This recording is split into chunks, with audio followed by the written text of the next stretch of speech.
Okay, so check this out. Her boyfriend was cheating with her bestie 4 years in. And the guy who blew the whole thing up? The bestie's own dad. I'm Bobby, and Bobby's gotta tell you this one. This is exactly the kind of story I do. Let's get into it. Our main girl is Jenna. She's 27, works as a freelance illustrator, and for the last 4 years, she has been with a guy named Gavin.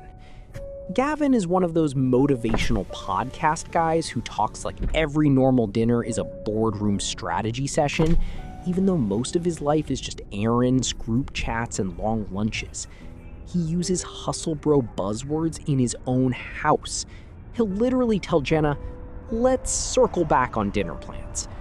And he constantly treats her illustrations like it's a cute little lemonade stand. And this is that first tiny disrespect that you have to pay attention to, because it explains everything later. Jenna actually makes solid money designing book covers and doing commissions, but Gavin is basically acting like he's the sole provider, carrying the household, even though they split the rent exactly 50-50. Jenna is grounded, quiet, and fiercely loyal to the people she loves. She just brushes off his comments because she thinks that's just how he is. At the top of Jenna's loyalty list is her best friend since college, Harper. Harper is the exact opposite of Jenna.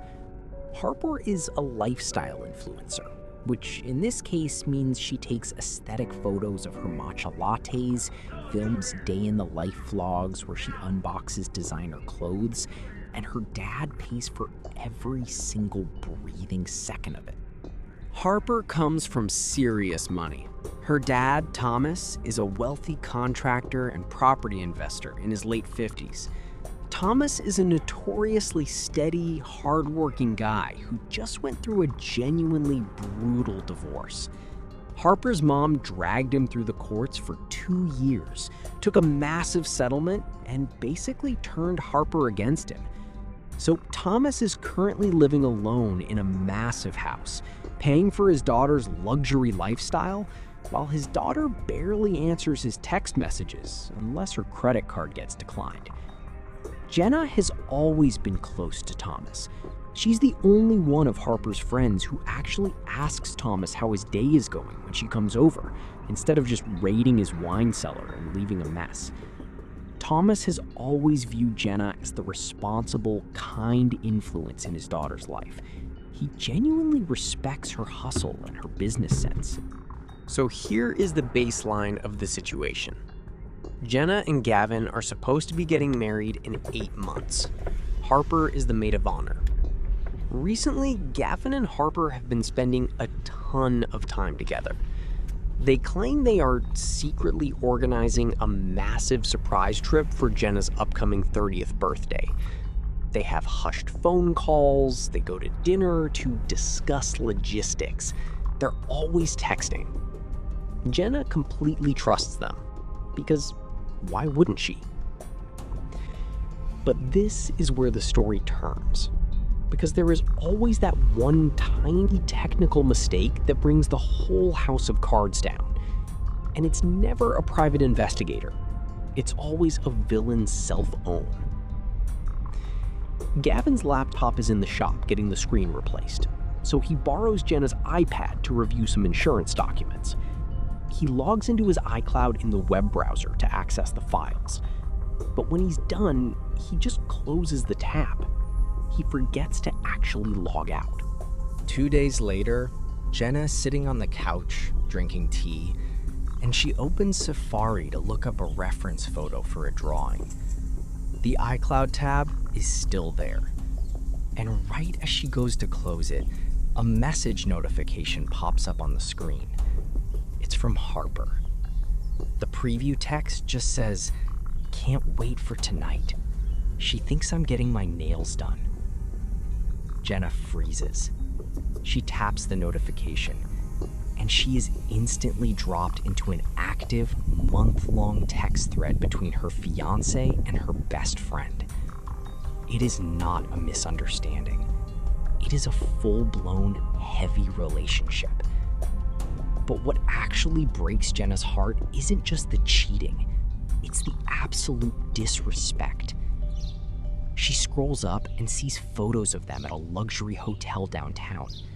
She sees Gavin making fun of Jenna's art, calling it a joke that doesn't pay the bills. She sees Harper replying, "I don't know how you pretend to be interested in her little drawings. You deserve someone on your level." I'm sitting there thinking, the absolute nerve of this girl. Harper is out here telling everyone she's this supportive maid of honor while actively mocking her best friend's life to her fiancé. But then Jenna scrolls back a little further and she finds the real kicker, the extra mistake that takes this from a bad breakup to a legal issue. Gavin had recently transferred $4,000 out of their joint wedding savings account. He told Jenna it was for the catering deposit. The texts reveal that he actually used that money to book a private vineyard weekend for him and Harper, complete with wine tours and a spa package. Jenna doesn't confront Gavin when he gets home. She doesn't scream. She just quietly takes screenshots of every single message, emails them to a secure folder, logs out of the iPad, and goes completely numb. She realizes that her entire support system, her partner and her best friend, is completely fake. A few days later, Jenna is at a quiet botanical garden cafe across town. She just needed to get out of the apartment because Gavin was acting like the perfect, loving fiancé, and it was making her physically sick. She's sitting on a bench, holding a coffee, just staring into space, trying to figure out how to untangle her lease, her finances, and her life. And who happens to be walking through the gardens with a clipboard and a city planner? Thomas. He's walking the gardens and taking notes for a lake house renovation. He spots Jenna, excuses himself from his meeting, and walks over. He can immediately tell something is wrong. Jenna tries to brush it off, giving the standard, "I'm just tired" excuse. But Thomas is a guy who reads people for a living. He sits down next to her and just waits. Finally, Jenna breaks. She pulls out her phone, opens the secure folder, and hands it to him. Thomas puts on his reading glasses. He sits there for 10 minutes, scrolling through the screenshots in total silence. He sees his daughter mocking Jenna. He sees Gavin stealing from Jenna. He sees the hotel receipts that, as it turns out, were charged to the emergency credit card Thomas pays for. And this is where Thomas proves exactly why he is so successful. He doesn't raise his voice. He doesn't look shocked. He just hands the phone back, takes a slow breath, and says, "Okay, let's review the financials." And I'm sitting there like, wait, this is the most terrifying kind of rich guy energy. No yelling, just paperwork. Over the next month, Jenna and Thomas form an alliance. Ostensibly, they are just meeting up to strategize how to dismantle their lives from these two parasites without causing collateral damage to themselves. They meet for coffee, then they start meeting for dinners at quiet spots where Gavin and Harper would never go. Gavin and Harper think they are entirely getting away with it. Gavin is acting super sweet at home, telling Jenna, "I just want you to have the best birthday." Harper is coming over for wine nights, looking Jenna right in the eye and talking about bridesmaid dresses.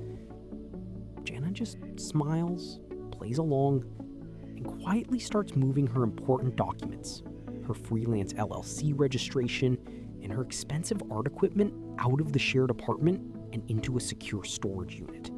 Meanwhile, Harper makes one final, fatal miscalculation. She calls her dad and asks for an extra $10,000. She claims it's for surprise wedding prep expenses for Jenna. Thomas, knowing the absolute truth, tells her he needs an itemized invoice for his accountant for tax purposes. Harper actually has the audacity to fake an invoice from a wedding planner using a template online.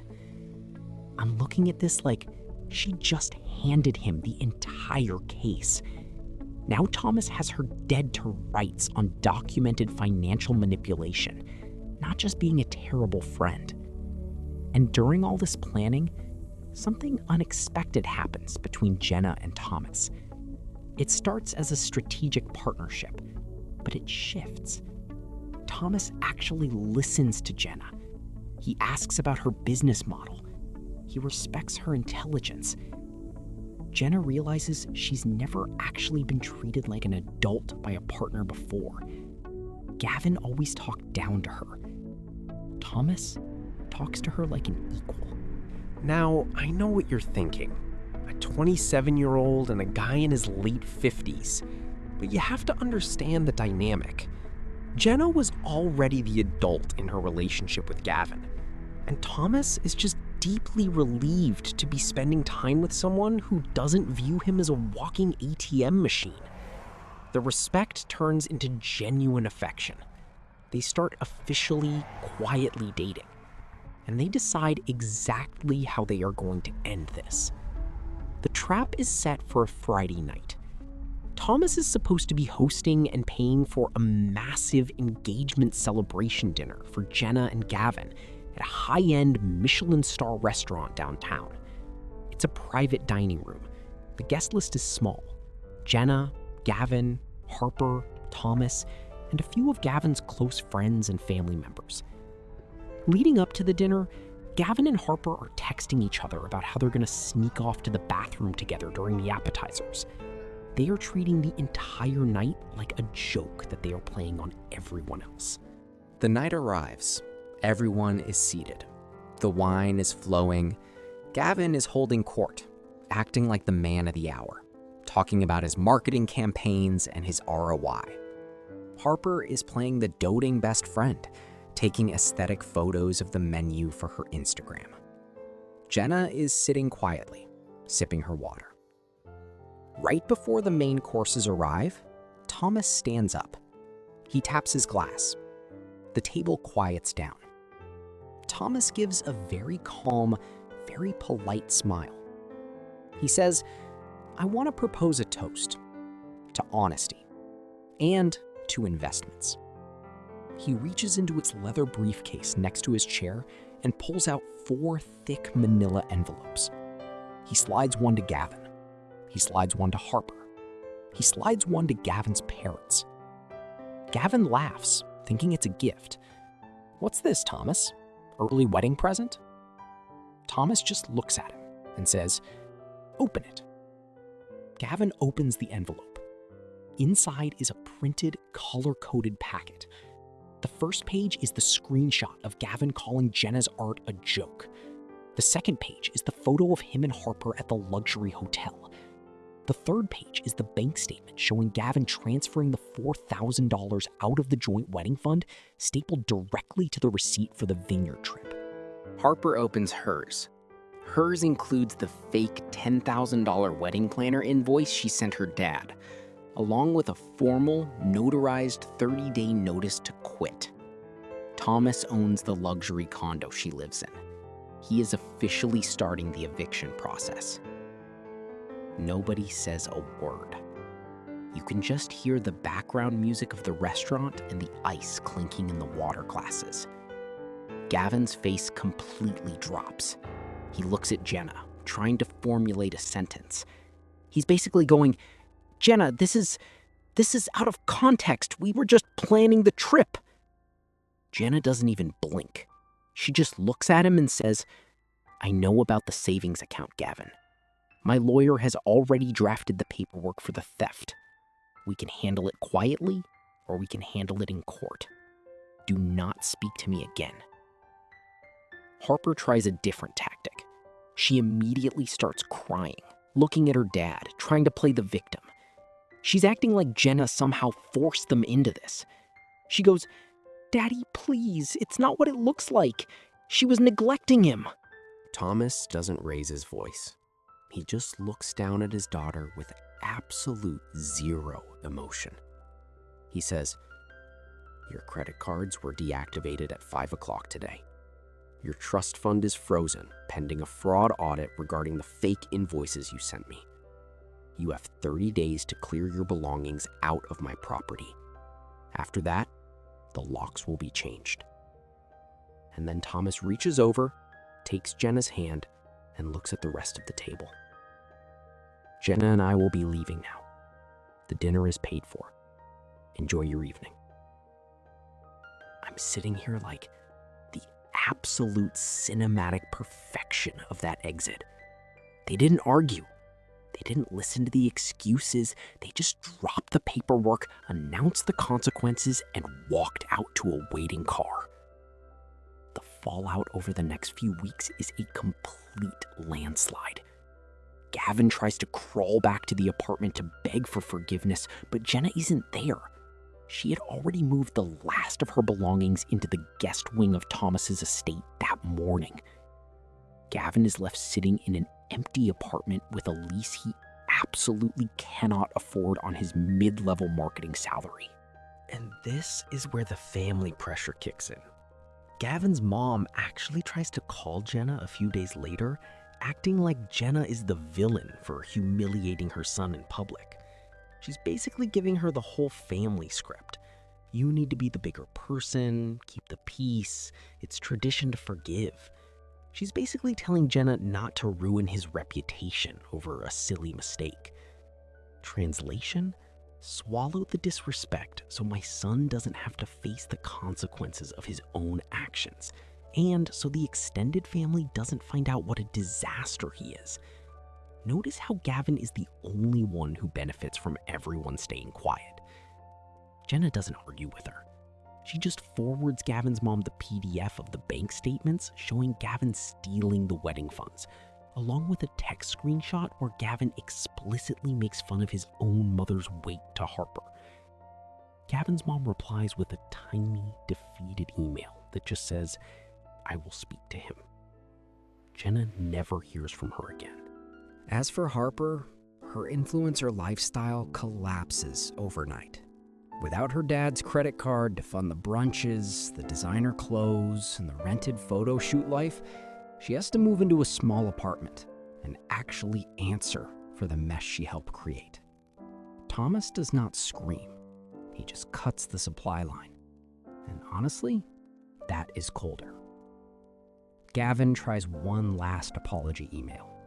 Not because he suddenly understands love, but because the rent is due, and the wedding money theft is now documented.